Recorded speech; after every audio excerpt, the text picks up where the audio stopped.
조금 전에 말씀하신 것처럼 뭐 미륵불, 메시아, 옥경의 옥황상제님 이런 호칭만 다르지만 그 한 분을 다 말씀하셨잖아요.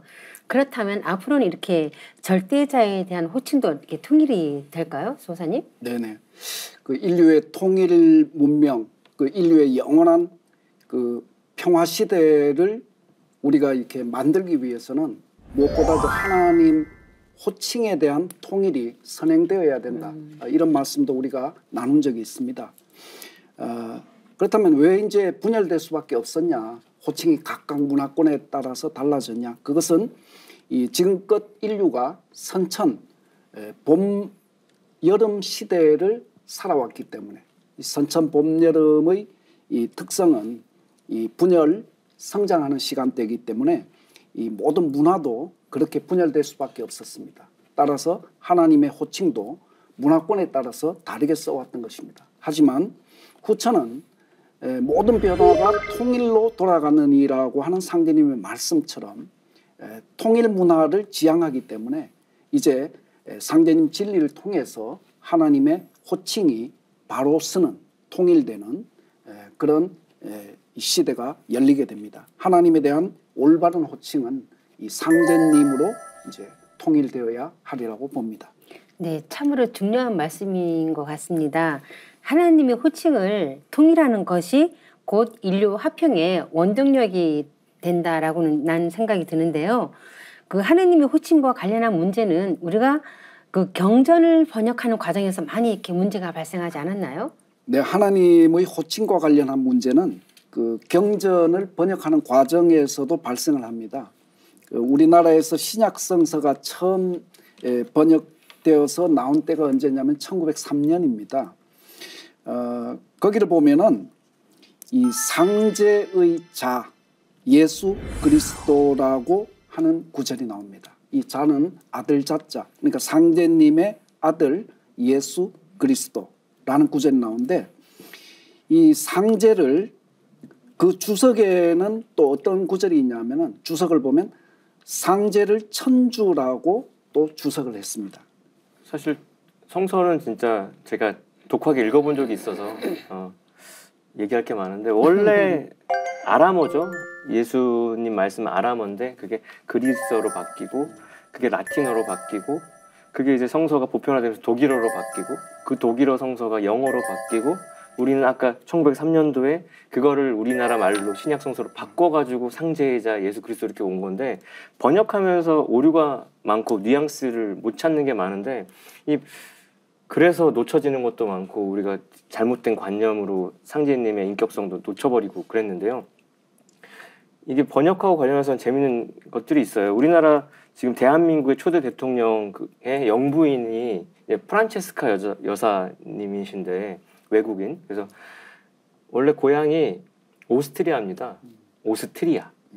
근데 그 당시 국민들이 호주댁이라고 불렀어요. 호주는 오스트레일리아거든요. 근데 오스트리아랑 오스트레일리아를 헷갈리는 거예요. 그러니까 이게 번역이 잘못되면서 인식 속에 그렇게 자기는 밟아본 적도 없는 호주가 자기의 고향이 된 거거든요. 그러니까 저희가 도장도 있는 그 오스트리아 빈에 가면 그런 간판이 많아요. No kangaroo in 오스트리아. 호주랑 오스트리아 헷갈리니까 오스트리아에는 호주에 있는 캥거루가 없다라고 간판이 이렇게 많거든요. 그러니까 그렇게 호칭이나 번역이 잘못돼 버리면 그런 경고문이 생기는 것처럼 우리가 인식 속에서도 그런 착각이 생긴다는 거. 예, 그 말씀을 꼭 드리고 싶었습니다. 네. 처음에 그 성경에 The Lord of God라는 그 구절을 상제로 번역한 것을 다시 하나님으로 바꾼 것이니까 결국 상제와 하나님은 같은 호칭이라는 것을 알 수 있는데요. 중국에서는 지금도 하나님을 상제라고 표현하고 있는 걸로 알고 있어요. 소사님, 그 중국 한자 문화권에서의 그 상제라는 호칭도 어떻게 보면 우리도 좀 친숙한 면이 있지 않나요? 네, 이 한자 문화권에서는 본래 상제라는 호칭이 지금도 쓰여지고 있죠. 그렇지만은 아까 우리 애국가에서 봤듯이 우리나라도 한자 문화가 살아 있을 때는 이 애국가에 상제라고 불러왔었지 않습니까? 하지만은 이제 한글이 보편화되면서 한글이 보편화되면서 이제 이 절대자 하나님 그에 대한 표현이 이 상제님 이렇게 하면은 굉장히 낯설게 생각을 합니다. 그래서 그래도 지금은 저희 상생방송을 통해서 많이 진리가 보급되고 있기 때문에 그나마 덜하지만 제가 상제님 진리를 처음 만났을 때쯤에는 굉장히 이상한 눈으로 저를 바라보는 그런 경험을 많이 했습니다. 지금 비록 늦었지만 지금이라도 하나님의 올바른 호칭인 이 상제님을 바로 찾는 일들이 진행되어야 되리라고 생각을 합니다. 네, 수호사님 말씀하시니까 상생 방송을 처음 접했을 때 그 상제님이라는 성구 말씀이 나왔어요. 상제님께서 김영렬 성도를 데리고 공사 보시는 부분인데 상제님? 상제님이 누구시지? 처음 듣는 그 생소한 단어에 굉장히 제가 이렇게 낯설었었거든요. 너무도 모르고 살았구나. 그냥 하나님이라는 막연한 단어는 들어봤지만 상제님이라는 단어는 처음 들어봤기 때문에 굉장히 이렇게 좀 생소했던 기억이 지금 납니다. 참 안타깝죠. 어떻게 보면. 네. 지금 수호사님께서 말씀하신 그런 부분들이 우리가 상제 문화를 얼른 빨리 찾아야 되고 회복해야 되는 부분에 공감이 많이 가는데요. 우리가 전 인류에게 이렇게 하나님에 대한 본래 호칭을 찾아주는 것이 얼마나 중요한지를 이렇게 다시 한번 이렇게 말씀드리고 싶습니다.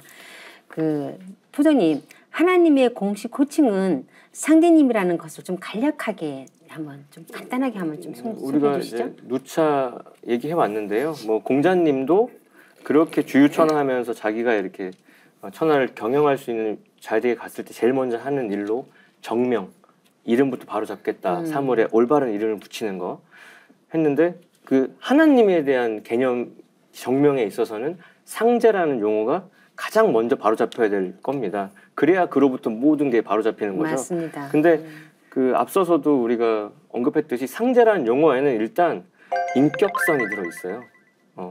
천상의 천상상자니까, 그리고 다스리고 마름질하는 그 주재하는 제자니까 천상에 계시는 인격성을 갖고 있고 통치성도 갖고 있다는 거. 그리고 내내 우리가 구한말까지 대한제국 때까지도 상제라는 용어를 썼는데 우리가 그 용어를 잃어버린 지 100년도 채 안 된 거란 말이죠.